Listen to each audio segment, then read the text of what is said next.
for joining this session. We'd like to just discuss about your experience with the course that you took with us and any other points that you would like to mention. Okay. Okay.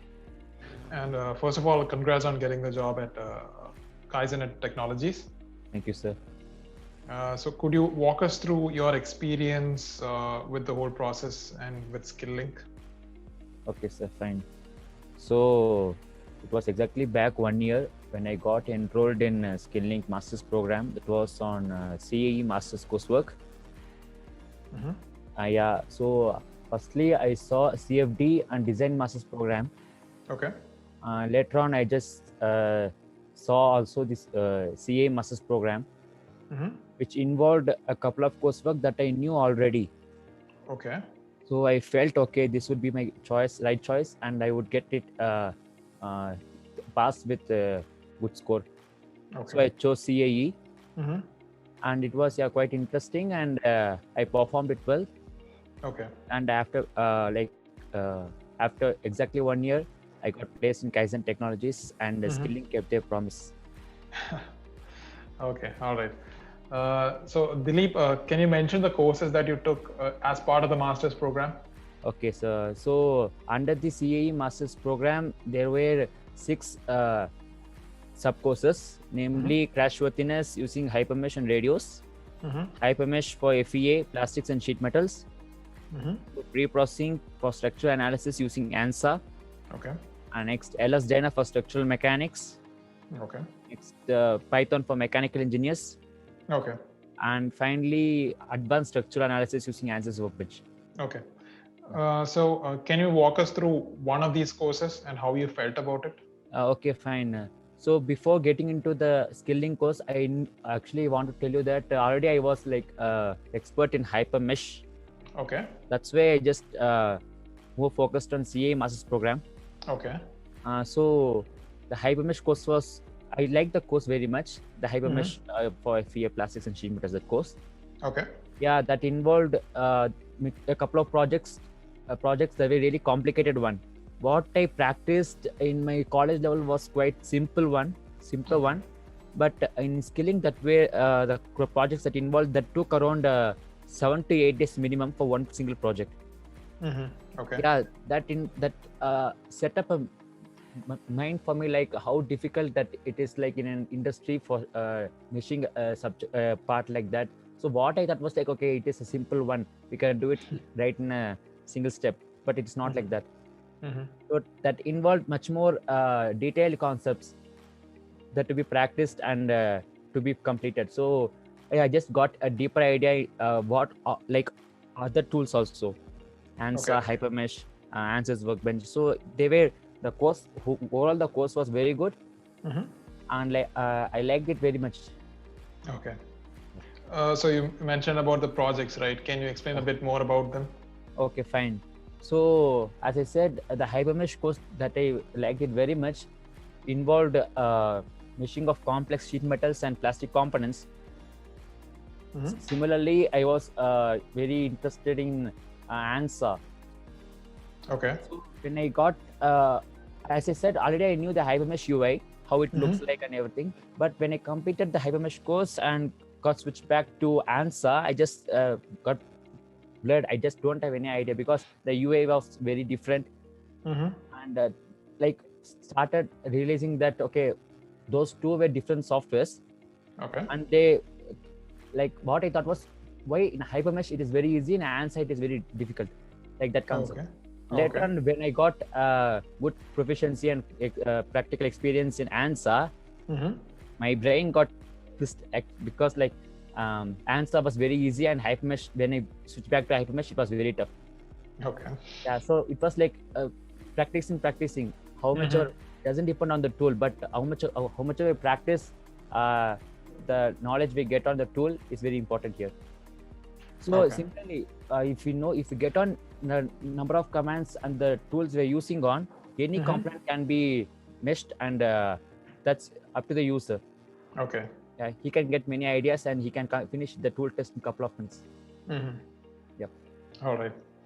So while you were switching from hypermesh to ANSA, you said you had difficulties, right? So Yeah. you would have taken the help of the technical support. Am I Yes, right? sir. Yeah. So how did you feel about the technical support? Yeah. Okay. They were actually good. Mm-hmm. Yeah. And actually, my technical support engineer for Hypermesh course was Mr. Akhil, Mm-hmm. and my support engineer for ANSA was Mr. Pinang Sadhu. Okay. When I got into ANSA, I just made a phone call to Akhil and just felt bad, like, so why Hypermesh course is very easy, but the answer is course is like nagging me. It's like don't want to come into the course. It's like doing like that. So what he said was like it just practice. When he told that when he got into that like kind of things, he just felt like same. But both are like industry softwares. We need to practice them in order to get into any industry and like get some experience.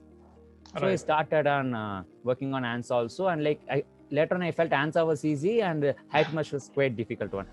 Right. Yeah, the technical support engineers like not only in really they were like supportive in personally also, and technically they were strong in knowledge, and they were like helping me whenever I have any query or questions. Okay. Yeah, that's good to hear. So after completing the projects and the courses, you would have been moved to the customer success team, right? yes, sir. So how did you feel about their process and helping you in getting a job? Okay, fine. So first of all, I have to thank some people. Okay. Mr. Naveen Kumar, Mm-hmm. Robin Jab Kumar, Mm-hmm. and Govind Swami, I think. So, Venkatramani. Venkatramani, yeah. Those people were really helpful in getting me a job. I was attending a number of mock interviews and tool tests, and they gave us their feedback right immediately after the completing of the tool tests and mock interview. Okay. Yeah, so that helped me to get this job. Okay. Yeah. For many interviews, I got selected up to the final step. Okay. And I got rejected in that HR round, like because I have to practice more in that HR round in the sense. So later on I practiced and I got selected in this company. I was very happy for that.